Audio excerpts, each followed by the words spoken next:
Hi, I'm MacLeod, Deputy Fire Chief here at White Rock Fire Rescue, and I was a member of the Burnaby Urban Search and Rescue Team that deployed to Turkey and to help with the earthquake. When I saw it on the internet, it brought me back to the time that I had deployed with the same team to Nepal. We were there in 2015 for the earthquake that was in Kathmandu. Reflecting on that, I realized that the need and the necessity of having teams there would be important. My thoughts on the way were for the people of the area and in Turkey, and the concern for them, knowing that an earthquake of this magnitude would have many people injured and many people homeless, and just a real concern for the people there en route, and hoping that we would make a positive difference quickly, because time is of the essence. It took some time to travel from the airport to the actual core of the city, but as we entered the outskirts of the city, we realized that the damage was extensive.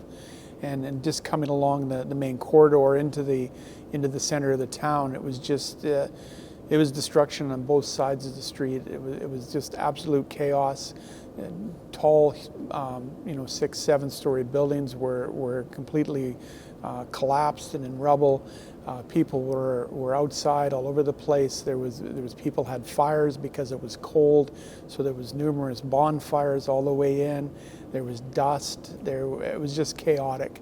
And when you see that type of destruction, it was overwhelming. I had been to Nepal in 2015 for the earthquake in Kathmandu, and although that earthquake was extensive and resulted in a lot of damage, I felt it was more isolated areas that were impacted, whereas here in Ayaman, the city we were at, it just, as far as the eye could see in every direction, was destruction of buildings, and buildings toppled, and just, again, the dust and the chaos in all directions.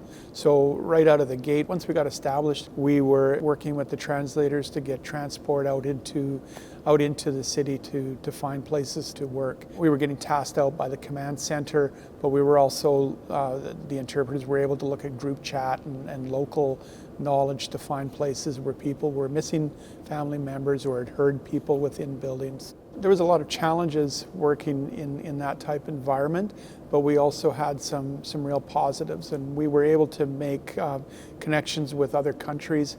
And one of those countries was the Mexican team with their canine their team, and we were able on one of the days to meet at a place where there was reports of people trapped, and the dogs were able to actually locate a live scent.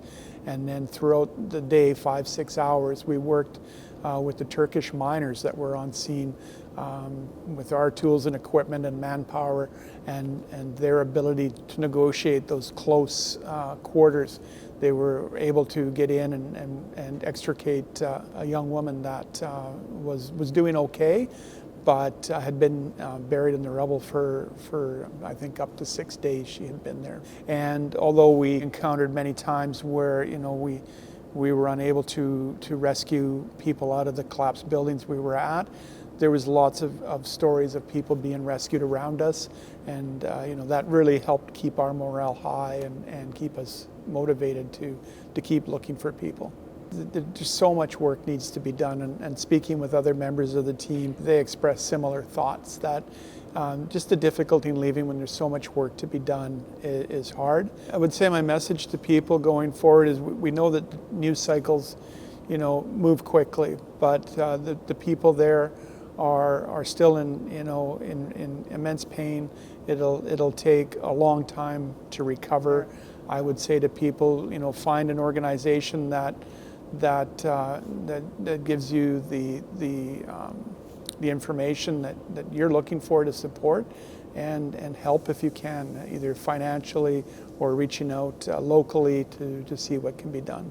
I'm super grateful to have been given the opportunity to go with the team to Turkey to work in an earthquake zone, and just the ability to go and help. It gives me enormous satisfaction to know that I was part of a team that helped make a difference in a time of need.